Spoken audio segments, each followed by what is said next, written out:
नमस्कार मित्रांनो, स्वागत आहे तुमचे हेमाज किचनमध्ये। आज आपण बनवणार आहोत झटपट गव्हाच्या पिठापासून तयार होणारा डोसा। त्यासाठी लागणारे साहित्य इथे मी घेतले आहे।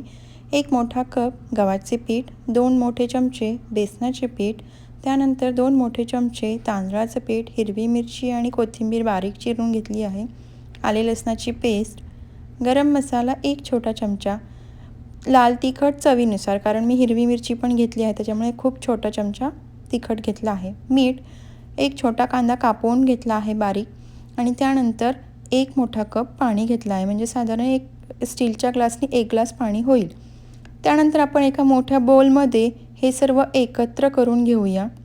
इथे तुम्हाला काही मसाले दुसरे कमी जास्त करायचे असतील तर तुम्ही करू शकता, जसे की तुम्हाला हिंग टाकायचं असेल तर हिंग टाका, किंवा ब्लॅक पेपरची पावडर, काळी मिऱ्याची पावडर, किंवा दुसरी एखादी भाजी कापून टाकली तरी चालेल, जसे की थोडी मेथीची पाने किंवा पालकची पाने, त्या मुलांसाठीही पौष्टिक होतं, किंवा एखादं छोटंसं गाजर किसून टाकलं तरी चालेल। आता मी सर्व एकत्र केलं आहे आणि एवढा 1 मोठा कप पाणी घातला आहे, म्हणजे साधारण 1 ग्लास पाणी घालून व्यवस्थित फेटून घ्यायचं आहे। त्याच्या गुठळ्या होऊ द्यायच्या नाही आहेत आणि पाणी बघत बघत घालायचं आहे, एकदम पाणी घालायचं नाही। ते थोडंसं व्यवस्थित मिक्स झालं आहे, पण पाणी अजून लागेल आपल्याला। त्यानंतर मी अर्धा कप अजून पाणी घेतलं आहे आणि याचं जे कन्सिस्टन्सी असते बॅटरची ती एकदम पातळ रणी पाहिजे। साधारण 2 कप मी पाणी वापरले आहे। 2 कप म्हणजे स्टीलच्या ग्लासनी 2 ग्लास होतात, हे असं प्रमाण पाहिजे बॅटरचं, तरच आपले डोसे जाळीदार होतात, एकदम व्यवस्थित पातळ पाहिजे। आता आपलं हे बॅटर रेडी आहे। आता आपण डोसा बनवायला सुरुवात करूया।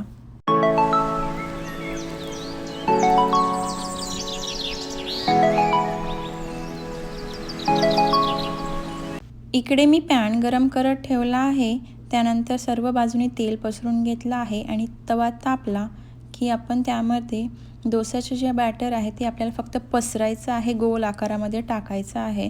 त्याला चमच्याने परत फिरवायचं नाही आहे, कारण हे खूप पातळ आहे आणि त्याला चमच्याने फिरवायचं नाही आहे। परत एकदा वरतून तेल लावून घ्यायचं आहे। तेल लावून ते शिजलं की त्याला पलटी मारून व्यवस्थित भाजून घ्यायचं आहे। असेच आता आपण बाकीचे डोसे बनवून घेऊया। आणि हे गरम गरम डोसे तुम्ही टोमॅटोच्या चटणीसोबत किंवा पुदिन्याच्या चटणीसोबत खूप छान लागतात, किंवा साधी आपली शेंगदाण्याची चटणी घरी असेल त्याच्यासोबतही खाल्ले तरी खूप छान लागतात। नक्की करून बघा। आवडलं तर लाईक करा, शेअर करा, सबस्क्राईब करा।